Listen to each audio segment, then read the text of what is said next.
I like making the first one a lot, and you guys seem to like it too, so here's... Whoa. I haven't uploaded in 5 months. I haven't uploaded since last year.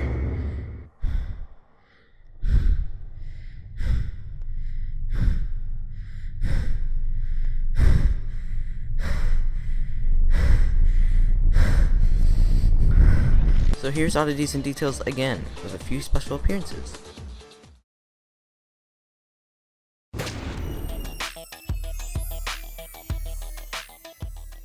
Tone seems like he has the same suit as Kurt does, but just tied around his hips. Does this mean that it's the standard uniform? The other drivers don't wear it, so were they so close that they had matching jackets or something? It's interesting to think about.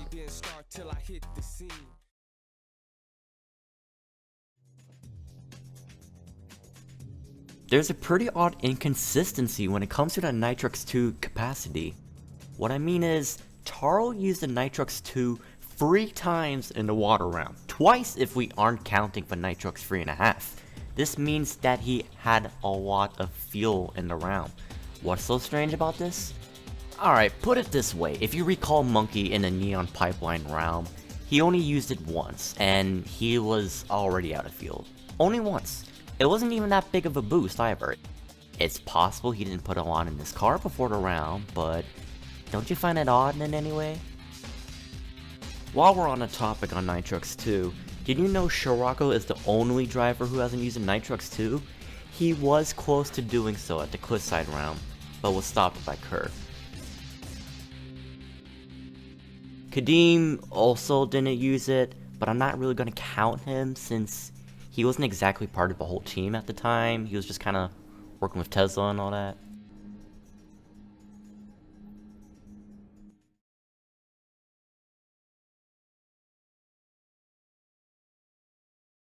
Part of the fleet of Acceleracers toys were the HyperPods, which included a DVD part of Ignition. The second part, Clash on the Coast, has a cover with Noloaf and Torque, and the background being... Spectite? He drives Synchro of the movie, but what's even weirder is that this is just reused card art for the Cliffside round, not the coast that the title references.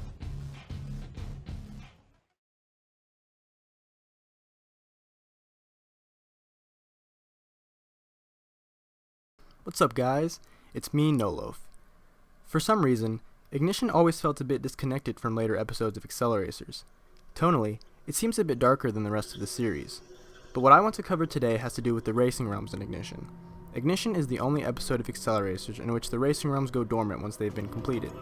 See the Storm realm, where, after the racing drones win, the staffs on the side of the road stop emitting electricity, and the general atmosphere of the realm seems to calm down. And in the Swamp realm, where after being completed by Noloaf, all the organic life within the realm starts to die off. In subsequent episodes, this phenomenon no longer occurs, like in the Water realm, where, on Taro's second run-through, this giant anglerfish still attempts to attack him. This change was most likely made in order to maintain tension throughout the realms, seeing as how if the realm became dormant after the racing realms completed it, Taro's second run through the realm would have been a lot less dramatic. I'd wager that, after completing Ignition, the development staff found this phenomenon ultimately unnecessary, and discarded it in the shift to the speed of silence, as it would limit them creatively. Alright, back to your regularly scheduled programming. Noloaf out.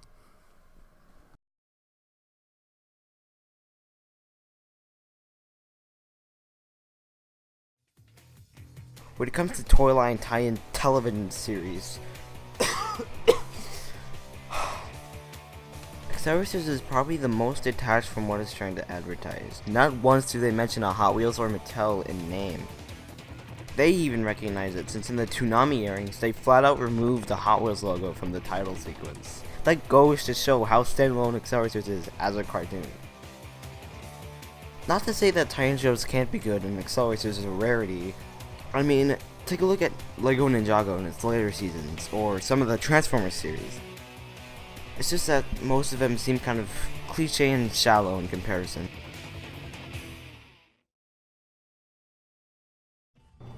And that brings us to the end of the video. Thanks for watching. Thank you for being patient too. Like I said in the intro, it's been 5 months. Wow, I did not intend to be inactive that long.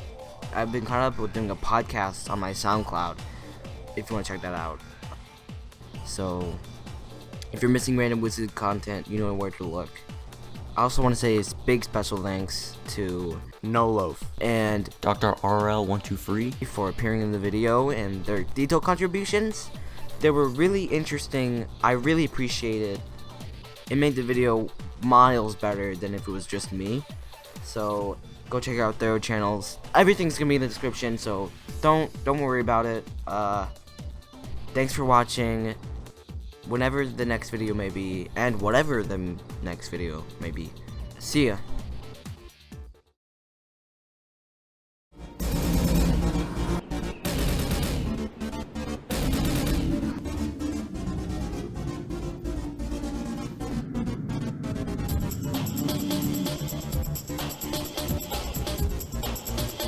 Follow me on Twitter, boys.